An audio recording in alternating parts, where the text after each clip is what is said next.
tardes a todas, buenas tardes a todos. A estas alturas del festival me imagino que ya llevaréis mucha literatura encima, pero yo creo que este encuentro va a ser interesante. Tenemos una auténtica mesa ibérica, está toda Iberia aquí representada, pero también por el tema del que vamos a hablar. Yo creo que es uno de los más fascinantes para los lectores, el de los universos literarios. Supongo que cuando pensamos en esto, lo primero que nos viene a la cabeza puede ser Macondo, claro, puede ser Comala, pero si uno empieza a tirar de memoria, vemos que hay muchísimos autores que han creado universos propios, ¿no? Algunos más desde la ciencia ficción, como El Ecumen o El Terramar de Úrsula K. Le Guin, otros quizá con una base más realista o más simbólica, como ese Condado impronunciable de Faulkner. Y también si sigues tirando, seguro que llegamos a muchos autores en lengua española, ¿no? Pienso en La Mancha, por ejemplo, de Cervantes, ¿no? Pero también en ese Reino de Celama de Luis Mateo Díez, o algunos autores más actuales, como el propio David Uclés, que ha pasado por el festival y que ha creado ese Jándula, ¿no? Aquí tenemos tres escritores que yo supongo que tienen mucho mundo interior, pero me consta que tienen ya mucho mundo escrito. Y yo quiero mostraros aquí varios ejemplos. Estas tres novelas son tres buenos ejemplos de esto, podrían ser otras, pero son estas. Y ya veis que, además, con una extensión parecida, unas 500 páginas cada una. Yo no sé si es que no se puede construir un mundo con menos, ¿no? Una novela quizá de 100 páginas es como un pisito en Madrid, estos de 20 metros cuadrados, ¿no? Aquí no, aquí hay mucho mundo, hay mundo amueblado para entrar a vivir, luego iremos hablando de esto. Y es verdad que son universos muy diferentes, pero veremos que tienen algunas cosas en común. Yo me imaginaba en estos días a Bayoa pasando por Toñanes y hablando con el señor Calvino, con el señor Juarroz, ¿no? Porque me los he traído, porque antes de empezar quiero haceros una mínima recomendación de algunos de ellos y ya entramos a charlar. El barrio de Gonzalo Tavares es un barrio ficticio por el que pasan algunos de los autores que él admira, como Calvino, como Juarroz, y que él convierte en personajes, ¿no? Con muchísimo humor y con muchísima filosofía también. Tenemos Lo demás es aire, de Juan Gómez Bárcena. Él aquí lo que hace es recrear la vida en un pequeño pueblo cántabro, en Toñanes, y contarla a través de los siglos. Sucede además que Toñanes es su pueblo. Y termino con Bayoa sin fecha de muerte de Rui Uceiro. ¿Lo he dicho bien, Rui? Sí.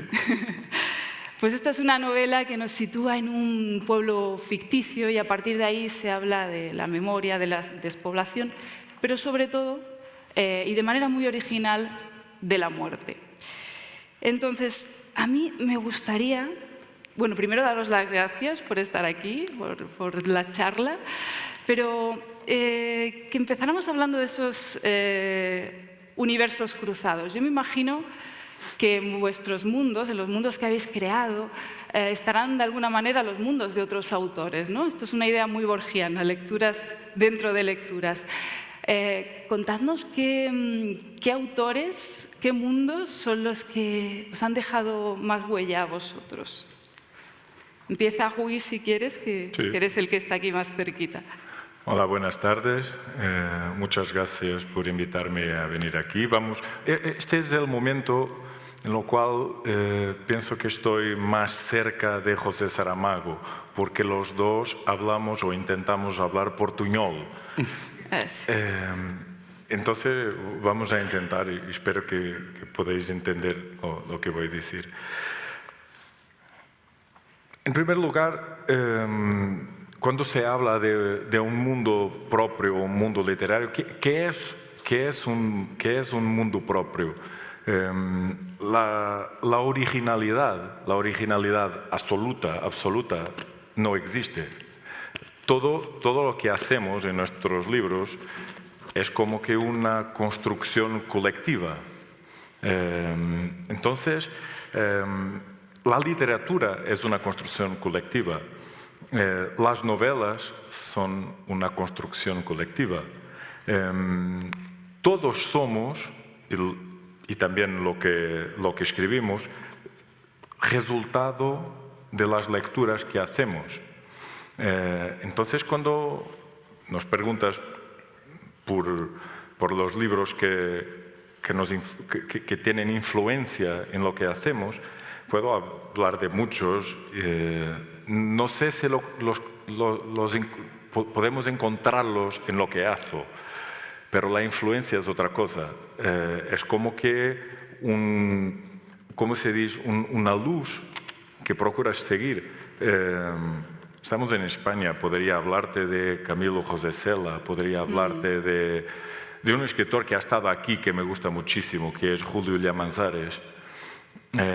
Podría hablarte de muchos autores latinoamericanos, de Juan Rulfo, de Carlos Fuentes, de Tomás Eloy Martínez, Bioy Casares.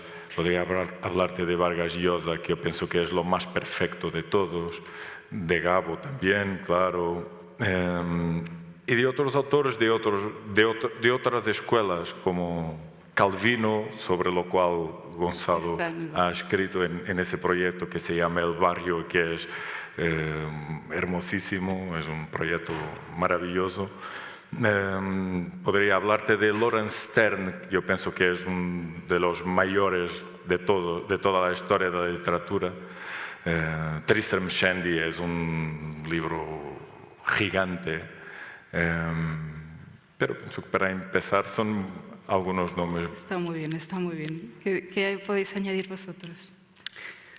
Bueno, hola, muy buenas tardes a todos también.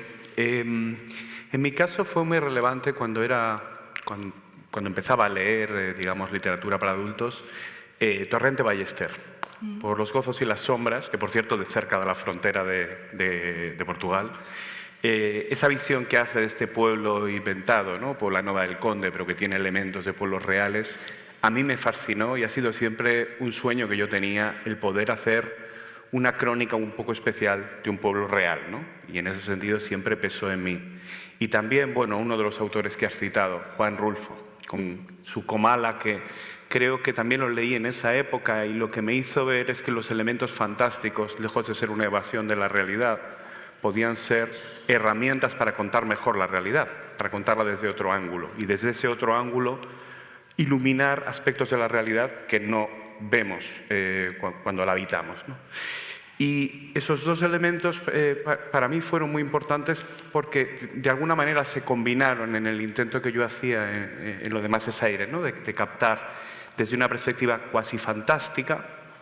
Y en este sentido fue también, ya con esto termino, un texto muy pequeño, pero que para mí ha sido muy relevante, de las cosas que más me han impactado, que he leído, que es un fragmento de El malestar en la cultura, de Sigmund Freud.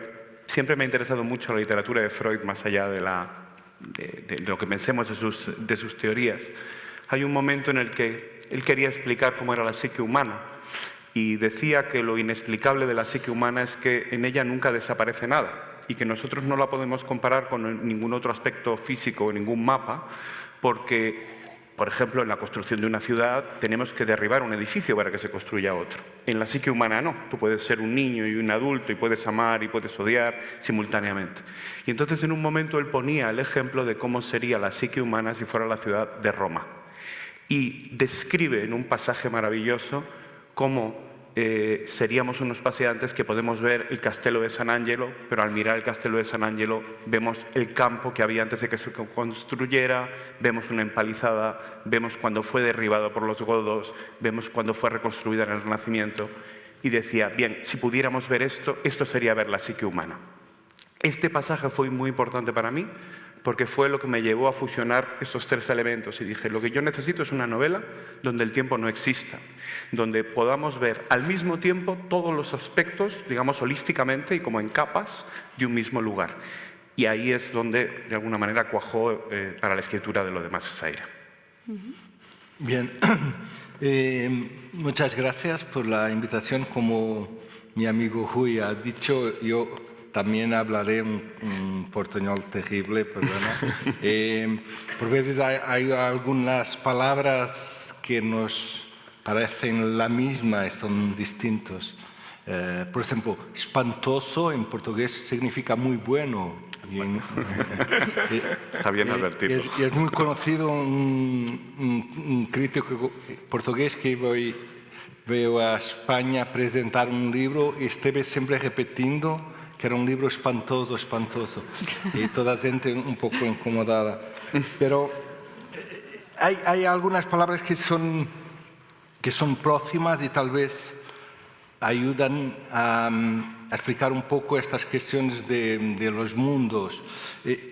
Yo pienso que cuando vosotros dicen encantado, nós en portugués no decimos tanto eso, encantado es curioso que la etimología, y es la misma, ¿no? Es yo estoy en tu canción, me gusta tu canción, encantado, yo estoy con tu canto, yo bailo con tu canto, encantado. Y desencantado es de alguna manera el inverso. Yo no bailo, no me gusta tu canto, no me gusta este canto, no bailo con esta canción. Y yo diría que de alguna manera construir mundos, crear mundos, yo diría que es algo del encantamiento. Los libros que mis compañeros hablaron son de, por ejemplo, de Borges, de Calvino, de Rulfo. Son construcciones de mundos, pienso que el Barrio también, de mundos de encantamiento. O sea, es una canción que no es una canción realista, es una canción ficcional, es una canción paralela al mundo real, violento, que existe. Es un mundo en que en general la muerte y la enfermedad pueden no existir o existir de una otra forma. Entonces, ese mundo del encantamiento pienso que es necesario en la literatura y muchos de los autores que vosotros hablaron, Rui, y por tanto, eso me parece importante. Pero la construcción de mundos también puede partir del desencantamiento, o sea, de libros que hablan de la realidad, de la humanidad, que la humanidad no es estarmos tranquilamente hablando en una silla, en un teatro maravilloso. La humanidad es eso, sí, pero también violencia extrema en Gaza, es también una violencia en las familias, es todo eso. Entonces, la humanidad tiene una parte de desencantamiento que es también, yo pienso, una forma de la literatura construir mundos, mostrar encantamientos y desencantamientos de una forma distinta de la realidad, yo pienso. Bueno, está muy bien, porque a partir de estos autores habéis hablado de uno de los temas centrales de este encuentro, que son los tipos de mundos, ¿no? Vuestros mundos pienso que no están creados a la manera de la ciencia ficción, pero que a partir de ahí hay muchas decisiones que tomar, ¿no? Hay mundos que son autónomos, como el de Toñanes o el de Bordefella, y hay mundos que están formados en una especie de serie, ¿no? Como los del Reino o los de El Barrio. Luego también hay mundos que parten de lo real para hablar de lo ficticio, mundos que parten de lo ficticio para hablar de temas reales. ¿Cuáles son los modelos que a vosotros os interesan más a la hora de crear? Bueno, yo pienso que hay dos tipos de autores y de maneras de crear mundos. Claro que hay muchas más, pero vamos a simplificar. Yo pienso que hay los autores de la memoria y los autores de la imaginación. Claro que puedes ser un autor de la memoria y trabajar con la imaginación, necesitas hacerlo. Y puedes ser un autor de la imaginación y buscar la historia para hacer tus mundos. Pero los autores que más me gustan son de facto los autores de la imaginación. Estaba aquí a pensar en autores cuando estábamos hablando a poquito y me acordé de Miguel Ángel Asturias, que pienso que es también un autor que consigue crear mundos que son mundos de la imaginación, pero hay una base que es real. Y pienso que ha sido además un autor muy importante después para el boom de la literatura latinoamericana, que es una literatura que es política, es una literatura muchísimo política, pero es también una literatura profundamente imaginativa. Y eso me interesa mucho. En cuanto a autor, yo me gustaría muchísimo en futuro ser recordado como un autor de la imaginación, porque cuando yo era chico yo no sabía lo que hacer con la imaginación. Lo que hacía era que mis vecinos, mis amigos, en la calle donde moraba, me llamaban Rui Spielberg, porque todo el tiempo estaba diciendo mentiras, mintiendo. Entonces, después cuando llegas a la vida adulta, cuando eres mayor, ¿cómo se dice cuando tienes 18 años? ¿Es adulta aquí? Sí, mayor de edad. Mayor de edad, igual que en Portugal. Cuando eres mayor de edad, te das cuenta de que no puedes mentir a todo el momento, no puedes decir yo he hecho eso, yo he hecho aquello. No, entonces la vida social no te permite. Entonces no había un lugar donde poner la imaginación. Y lo encontré un poco después en la literatura, la posibilidad de utilizar esa imaginación, que es algo que todos tenemos y que en muchos momentos de nuestras vidas no podemos utilizar. Yo he sido editor. En cuanto editor no podía utilizar la imaginación, entonces siempre estaba escribiendo mis propios libros al paso que estaba también trabajando en los libros de los otros. Entonces la imaginación yo pienso que es la virtud suprema de ese mundo gigante que se llama literatura y que es la escrita de novelas en particular. Veo sentir mucho a Juan. Supongo que coincides en esto, ¿no? Coincidimos en cosas, sí. ¿Cuál es tu modelo? Cuéntanos. Bueno, a mí como lector me interesan, es verdad, todo tipo de mundos y de hecho me gustan mucho esas obras que se proponen esa ambición, ¿no?, de la construcción de un mundo propio. Creo que tengo más sensibilidad por esos mundos que me permiten recuperar mi propio mundo desde otra perspectiva, desde otra mirada. O sea, para mí la literatura tiene, sobre todo la construcción de mundos, algo muy similar a lo que hacemos en el trabajo de la antropología.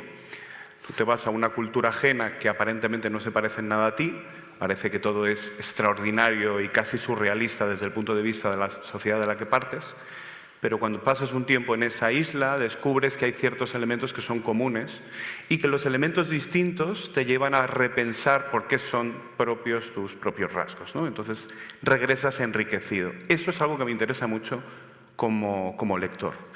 Como autor, claro, yo no construyo todo tipo de mundos porque yo creo que un autor está solo capacitado para hacer lo que puede hacer. A veces noto, ¿no?, que no sé si os pasará a vosotros, pero la gente que te dice este libro a ti no te gustará porque tú haces esto otro. Eso no es verdad. Y no es verdad, claro, o puede no serlo, porque muchas veces es solo que yo no puedo hacerlo. Hay muchos tipos de libros que me fascinaría escribir y que sé que no puedo.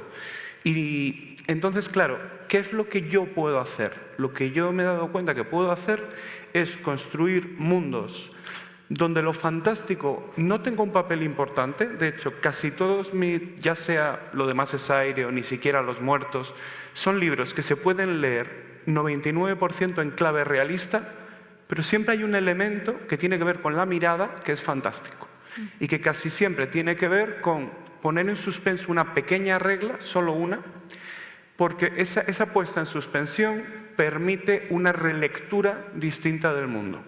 Por ejemplo, en Ni siquiera los muertos, que es el viaje de un conquistador español del sur de México desde el siglo XVI hasta el muro de Trump en el siglo XXI. Claro, tú lees esto en la sinopsis y dices, bueno, pura novela fantástica. Pero es que lo único falso de la novela es que este hombre vive a 500 años. Todo lo demás es realista. Lo que ve son cosas que ocurrieron. y que las pueda ver simultáneamente no es sino una estrategia para poder analizar los vínculos y las diferencias. Y en ese sentido me dicen, ¿es fantástica? Sí, bueno, hay una premisa fantástica, pero mi objetivo es más bien que esa premisa nos ilumine más la realidad. O en lo demás es aire, que es simplemente el punto de vista. Todas las cosas que cuento son cosas que pudieron ocurrir y algunas que ocurrieron. Pero el hecho de que yo pueda ver en una misma frase un suceso del siglo XII y otro del siglo XXI, eso es imposible a nivel ocular. Yo no puedo ver ambas cosas simultáneamente. Pero es la única premisa fantástica, todo lo demás es realista. Entonces supongo que sí me interesa mucho la realidad, sí me interesa mucho el análisis, sí me interesa mucho salir de los libros con una comprensión nueva de mi mundo, pero en realidad me voy a otros mundos para pensar en el mío, y eso es lo que... Y me pasa con la ciencia ficción igual. Me gusta mucho la ciencia ficción, porque me parece que es una literatura de reflexión sobre el presente, en realidad. Bien, lo que puedes decir más es que es curioso porque normalmente los autores, como vosotros han dicho, o son más de la imaginación o más de la realidad o de la memoria. Y a mí me gusta escribir todo. Y tengo una personaje que dice que quiere hacer todo, pero como no es posible, quiere hacer por lo menos mitad de todo. Entonces yo quiero hacer mitad de todo. O sea, por ejemplo, el barrio es del mundo del imaginario, pero el reino también de Seix-Pajal, de que has hablado, es del mundo de la realidad, es muy realista. Entonces es curioso porque la mayor parte de los autores va para un mundo o para un otro, y a mí me interesa, para além de esos dos, a muchos otros. Y a mí pienso que, por ejemplo, yo he escrito una vez que si fizéramos como norte, sur, este, oeste, teríamos, por ejemplo, Borges, Calvino, y, por ejemplo, Thomas Mann, los realistas norte-sur.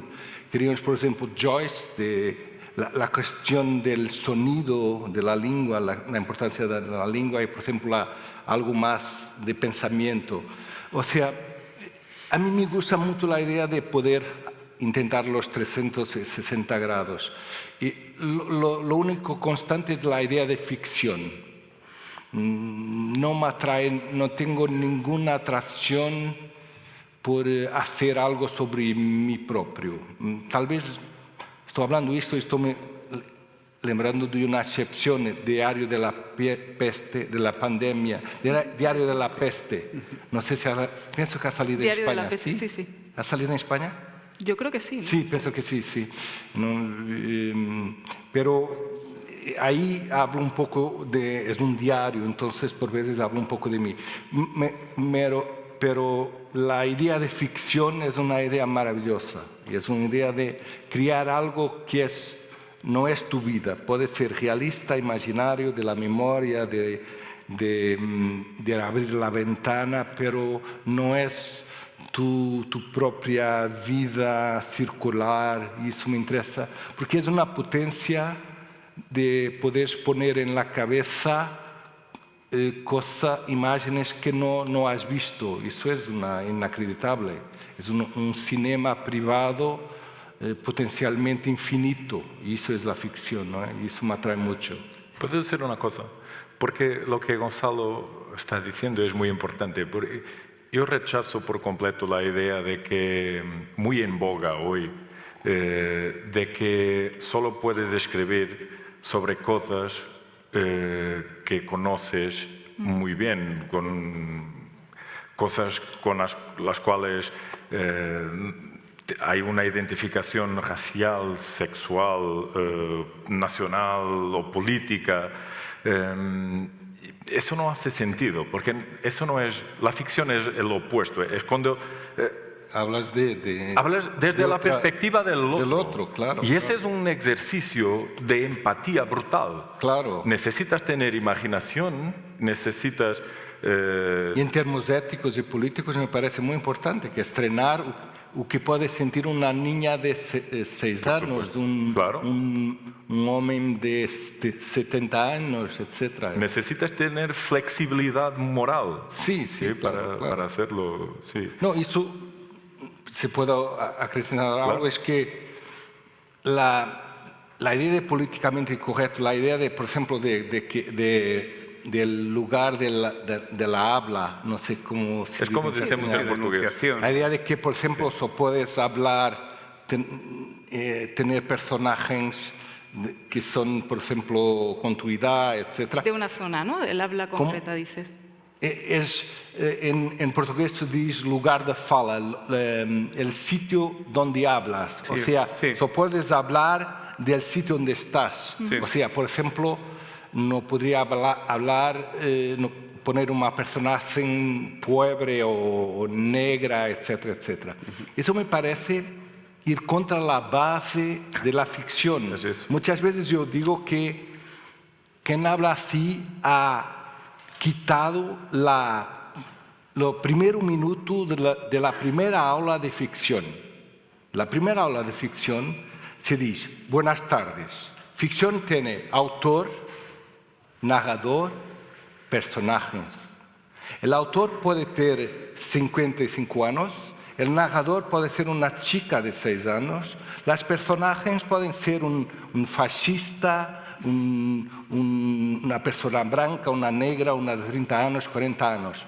Si hay una personaje fascista, no significa que el narrador es fascista y no significa que el autor es fascista. En la ficción hay autor, narrador, personajes. Y es increíble que en 2025 muchas veces se pones un personaje fascista, se da un salto inacreditable de pura tontería diciendo que el autor es fascista. Una cosa es en un periódico un artículo de opinión fascista, eso es una cosa. En la ficción, las personajes fascistas, en mi visión, son necesarias, también por cuestión política, para vermos lo que es el fascismo. Tenemos que poner fascistas. Y por tanto, no es, até siendo yo cada vez más de izquierda, pienso que es un error clamoroso de la izquierda no querer retirar de la ficción los fascismos, por ejemplo, porque necesitamos demostrar la fisionomía del lobo, la fisiología del lobo fascista para lo conocer. Es básico, ¿no? Entonces me parece también una Porque, cuestión como política. él ha dicho, el papel del escritor es iluminar. Claro, no es plantear, sí, claro. no es dar las respuestas. Claro. Las respuestas son para la autoayuda, ¿no? Sí, Es plantear preguntas. Poner el problema Iluminar más el claro, problema. ¿no? Sí. Claro, para mí es que aquí se han juntado dos cosas. Por un lado, una necesidad y una exigencia que tenemos mayor y que considero positiva de la literatura como testimonio. Es decir, explicarnos por qué personas de otras razas en general no han escrito en este país, o por qué las mujeres han escrito menos, o por qué determinadas minorías no tenían voz. Y creo que es muy importante que la tengan, favorecer que esos libros se escriban y esas visiones estén, pero no a costa de que otro no pueda enunciar desde ese lugar. Para mí son dos labores distintas. La del testimonio creo que está bien, es decir, creo que es esencialmente malo un mundo donde solo un autor heterosexual binario pueda hacer, no sé, una novela protagonizada por un trans, pero en la medida en la que un trans puede hacer una novela sobre ser trans, creo que un autor de ficción puede hacer una novela sobre cualquier cosa. Además, es que entramos en un absurdo que no sé si os habrá pasado, ¿no? Pero a veces... Claro, notas que desde determinados lugares, si escribes sobre algo... A mí me ocurrió, por ejemplo, una novela donde en un capítulo había una reflexión sobre los feminicidios de Ciudad Juárez. Y me metí en Goodreads, este lugar donde te ponen críticas, y es divertido porque aparece un poco de todo, ¿no? Y una que era que, claro, que yo sacaba partido del dolor de las víctimas de los feminicidios, que como hombre blanco heterosexual yo no debía hablar de eso. Y claro, te encuentras en una paradoja. Si hablas de eso, hay una usurpación, un apropiacionismo. Si no hablas de eso, estás hablando de temas de hombre blanco, heterosexual, europeo, ¿a quién le importa? Y claro, estás en un lugar en el que no parece haber camino posible. O hablas de lo de siempre y lo que ya se sospecha que vas a escribir y que ya de entrada produce aburrimiento per se, o bien estás usurpando el papel. Entonces creo que tenemos que aceptar que sí, que esos lugares de testimonio son importantes. Es esencialmente malo un mundo cultural donde haya unas minorías que no escriban libros, pero al mismo tiempo que cada uno escriba lo que quiera. Y si un trans quiere escribir una novela sobre un hombre heterosexual, también nos tiene que parecer bien. Que a veces también es como necesitamos que encajen en el papel que se espera de ellos. Perdón. Sí, que nos hemos largado aquí a hablar de mundos propios. Pero el testimonio no tiene que ver con la ficción, son otras cosas. La ficción es otras cosas. Todo es posible en la ficción. Eso me parece muy importante decirlo. Y el testimonio yo trabajo con personas con trisomía 21 y con parálisis cerebral. Bien, si nadie ha escrito sobre trisomía 21 y parálisis cerebral, no sabíamos que existiría. Es simple. Que esta locura también de que hay personas que es muy importante, por ejemplo, de la trisomía 21 es muy claro, son los otros que tienen que los defender. Es lo contrario de lo que se está diciendo, son los otros, porque ellos son absolutamente indefensos. O sea, es eso, esto es muy complejo y muchas veces se está poniendo las cosas como si fueran muy evidentes, pero la idea de que en la ficción todo es posible y que, claro, es fundamental el testimonio en general de las personas, ¿no? Yo también trabajo con ciegos y es curioso que hay ciegos que son doctorados en economía en Harvard. Y en Portugal, cuando va un ciego a la televisión, es para hablar de la ceguera. Eso es una completamente... tontería. Tiene que dar su testimonio sobre todo el mundo, sobre todas las cosas, ¿no? Claro. Lo interesante de esto es que cualquier tema del que habláramos relacionado con el universo literario nos iba a dar para tirar de las ramas y hablar de cualquier tema, ¿no? Esto es lo interesante, ¿no? Como la literatura lleva a tanto. Yo os escuchaba y como tengo tantos fragmentos aquí apuntados, voy a leer uno cortito de Guy Spielberg, porque tiene mucho que ver con esto. Dice, aún no sé si lo que ocurrió durante los 19 meses que viví en aquel pueblo sucedió realmente. Aún no sé si los hechos que voy a relatar en estas páginas son el resultado de un encarcelamiento donde ciertos lugares parecen tener una parte de nosotros. A menudo me preguntan si se trata de historias verdaderas. Permítanme dejar claro que no soy ni pretendo ser responsable de la definición de verdad de nadie. Lo que el lector puede dar por sentado es que los vi morir a todos. Esto tiene que ver también, ¿no?, con esta idea de que no se trata solo de construir una geografía o un mundo, sino también un sistema que sea coherente, ¿no?, de crear unas leyes internas. Y os pregunto, ¿cuál es la mayor dificultad en esto? Intentemos ser breves porque hay bastantes temas de los que tenemos que hablar, pero ¿cuál creéis que es la dificultad, ese pacto con el lector? Sí, ese pacto con el lector es muy importante. Yo pienso que a mí me gusta leer y leer es un placer, pero la escritura también puede ser un placer. Casi nunca es un placer, pero hay momentos, porque la escritura es trabajo. No sé, 80-90% es trabajo, pero hay momentos de un placer loco porque hay una dimensión en la escritura, para mí, que es lúdica. Hay un momento en que es como que estés jugando, como seas niño otra vez y estás jugando con la realidad, con la posibilidad. Ustedes decís verosimillanza, ¿cómo se dice? Verosimilitud. Verosimillanza, sí. Entonces, hay una frontera donde me gusta poner los pies. Después, en un lado de la frontera es la realidad, en el otro es la fantasía total. Pero jugar en la frontera es donde me gusta estar. Y es eso que intento hacer con mis libros, un poco como tú. Hay un poquito de fantasía aquí, un poquito de fantasía aquí, y después lo que acontece es que las personas te preguntan, pero ¿qué ha ocurrido? ¿Qué ha ocurrido? Y esa es la magia de la literatura. Eso es una historia que me gusta mucho de García Márquez. En 100 años de soledad habla de una batalla muy conocida en Colombia. Entonces en Colombia hoy las personas piensan que en esa batalla han morido 3.000 personas, porque Gabo ha contratado unos investigadores para hacer una investigación para escribir su novela. Y los investigadores le dijeron que habían muerto 10 personas o algo así, 10 personas. Y Gabo se ha quedado muy decepcionado. Ese es muy poco. Entonces voy a escribir 3000. Pero es una batalla real. Entonces hoy la ficción como que ha cambiado la realidad. Para mí lo complicado de la creación de esas reglas es crearlas sin que parezca que se las estás contando al lector. Porque yo me divierto mucho creando las reglas del mundo, pero el problema es, bueno, es lo mismo que cuando empiezas a jugar un juego. Hay muchas veces que no quieres jugar un juego nuevo solo por ese momento de me tienen que explicar las reglas, que siempre es aburrido. Entonces, en una novela en la que llevas al lector a un mundo que no conoce, frente a una novela realista al uso, le tienes que enseñar a jugar. Y es muy complicado enseñarle a jugar mientras ya estás jugando, que es lo que creo que hacen los mejores libros. Te dejan jugar un poco mientras de refilón te van metiendo las reglas de ese lugar para que no te pillen desprevenido. Esto es lo que a mí más me cuesta.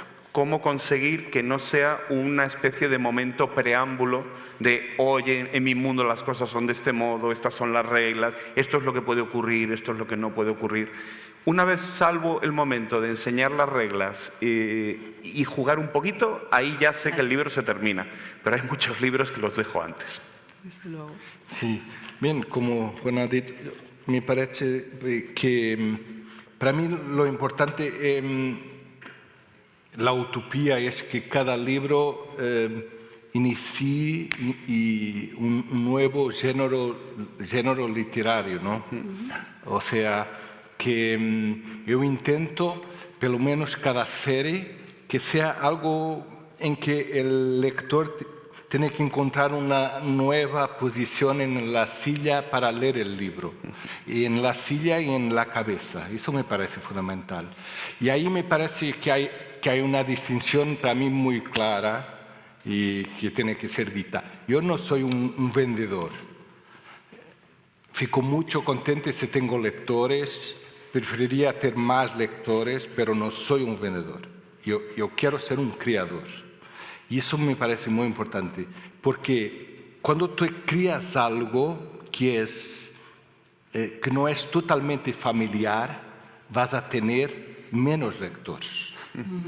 Cuando crías algo que es totalmente familiar, vas a tener mucho más lectores. Eso me parece muy claro. Yo cuando estoy escribiendo, cuando yo escribo, olvido el libro y 2, 3 años, 4, 5 después voy a revisar, etcétera, etcétera. Y yo he dicho muchas veces que yo faço mucho cortar frases. Y yo siento mucho por veces que una frase cortada son menos 10 lectores. Estoy perdiendo, corto otra frase, menos 10 lectores. Y lo que me orgullo, que pasado 20 años de estando a escribir, mi mano no tiembla. ¿Tiembla? Tiembla. No, es claro, voy a tener menos lectores, pero el libro va a ficar mejor. Y entonces eso me parece fundamental en un mundo que de alguna manera los creadores se están algunos transformando en vendedores y transformando algo, porque una obra de arte saliendo de la literatura es algo que cuando tú te aproximas dices, ¿qué es esto? No estoy entendiendo bien. Y tienes un tiempo de adaptación, es un estímulo intelectual. Un estímulo intelectual no es 2 más 2 igual a 4, no es un estímulo intelectual ninguno. Y por tanto, de alguna manera, el primer impacto con una creación debe ser, en mi punto de vista, para el lector o para una persona que va a una exposición, un impacto de ¿qué es esto? Yo no conozco esto, animal. ¿Qué animal es esto? Y después me torno más familiar del animal. Y de alguna manera al final tengo un nuevo animal y mi zoológico mental, si quieres. Y eso me parece el papel de creación, crear nuevos animales literarios, diría. Pues en esto de crear y de construir se me ocurre, vamos a hacer un jueguecito rápido con los materiales de construcción, como en el juego este de mesa del Catán, pero en vez de con ovejas y con arcilla, con materiales que usáis para construir las estructuras. Os pido que en unas pocas frases, casi titulares, me digáis qué hacéis con estos materiales vosotros, ¿vale? Empiezo con Juan, por ejemplo. La biografía propia. Tú eres ese niño de Toñanes, eres el niño de los dinosaurios, eres el madrileño. ¿Qué te da a ti a la hora de construir tu biografía? Pues fíjate, el caso de la biografía en mi caso es conflictivo porque en varios de mis libros no había nada de ello, me preocupaba, no me gustaba, me sentía incluso incómodo. Ahora lo estoy usando mucho más. Creo que me da conexión emocional con lo que cuento. Que de alguna manera repasar la propia biografía y que esa biografía siga un hilo dentro de la propia narración, sí, como que de alguna forma me permite experimentar de otra manera las emociones de los personajes y visibilizarlas. Pero es un experimento nuevo para mí, porque como te digo, esto hace 4 años no lo hacía, así que es sorprendente para mí. Yo pienso en Bayoa, en la despoblación, en la muerte, pero pienso también en tu segunda novela, en ese Oporto que se desborda también de gente, ¿no? Y te doy como material los miedos. Los miedos. Los miedos. Sí, claro. Las novelas que he escrito son novelas que hablan muchísimo de la muerte. Y esto se conecta con lo que Gonzalo hablaba, porque yo pienso que tú haces literatura verdadera en un sentido que los lectores puedan leerla como verdadera. Y lo haces cuando escribes con lo que Vargas Llosa llama los demonios del escritor, con tus obsesiones, con tus intereses más profundos, con las inquietaciones. Y entonces, es lo que intento hacer también. Yo tengo una obsesión profunda por la muerte, porque no tengo la capacidad de creer. No tengo, en portugués decimos fe, ¿cómo se dice? Creencia. La fe. Sí. Yo no tengo, esa es una cosa maravillosa que yo no tengo, me gustaría tener. Entonces, como no la tengo, lo que hace es pasar la vida pensando en la muerte. Pero en un sentido que yo pienso que es útil, porque lo que hago es poner todos esos pensamientos en la literatura. A mí me gusta la lectura porque me permite hacer, en un mundo que es un mundo de distracciones, de entretenimiento, a mí me gusta la lectura porque es como que un oasis de silencio y de concentración. Y la escritura es el mismo. Es un lugar donde puedes estar solo y hacer una especie de encuentro contigo mismo. Y es un lugar donde puedes encontrar tus miedos, como el miedo de la muerte en mi caso. Pues Gonzalo, el material que yo te doy a ti de construcción y pensando mucho en El Reino, que es esa serie que habla tanto sobre el mal y sobre la degradación moral, te pregunto sobre la moral, brevemente, ¿qué te da a ti la moral para construir, para crear? Bien, en general yo escribo como un proceso de investigación, yo diría. O sea, yo no sé lo que voy a escribir. Hay muchos autores, no sé cómo es con vosotros, que tienen más o menos todo pensado, pero para mí mucho del placer de escribir es, yo estoy escribiendo y estoy pensando, yo no sabía esto. Eso es muy curioso, es como conocer algo que no conocías, saber algo que no sabías, eso es muy claro. Hay excepciones, por ejemplo, el viaje a la India, que también ha salido aquí, que ha seguido un libro clásico, Los Lusíadas de Camões, y ahí tenía una estructura previa, pero en general el placer de escritura es un placer de descubierta. Y de alguna manera cuando estoy escribiendo, muchas veces estoy persiguiendo la huella de una imagen, de una frase, y es como desarrollar una imagen. Por ejemplo, hay un libro del Reino que se llama Aprender a rezar en la era de la técnica. Yo sé bien por qué ha escrito ese libro, porque tenía en mi cabeza una imagen de un hombre de rodillas rezando al lado de una máquina del siglo XVIII, y el ruido de la máquina y el ruido de la oración estaban como en un duelo, una competición, compitiendo, ¿no? Por veces se escuchaba más la oración, otras veces más el ruido de la máquina. Y ha escrito un libro que, no sé, 400 páginas, algo así, y esa imagen no está en el libro, pero ha sido la imagen que me ha dado el libro. Y eso me gusta mucho, la idea de... Es algo que hasta físicamente escribir es un placer absolutamente extraordinario en esos momentos. Bueno, pues me dicen que nos quedamos ya sin tiempo, lamentablemente.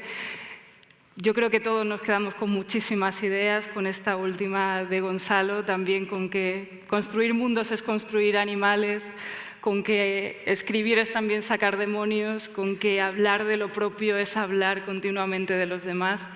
Yo os invito a todos a que quienes no hayáis leído los libros de los que hemos estado hablando lo hagáis, porque son fascinantes, y gracias por una charla verdaderamente interesante. Gracias. De verdad. Ha sido un placer.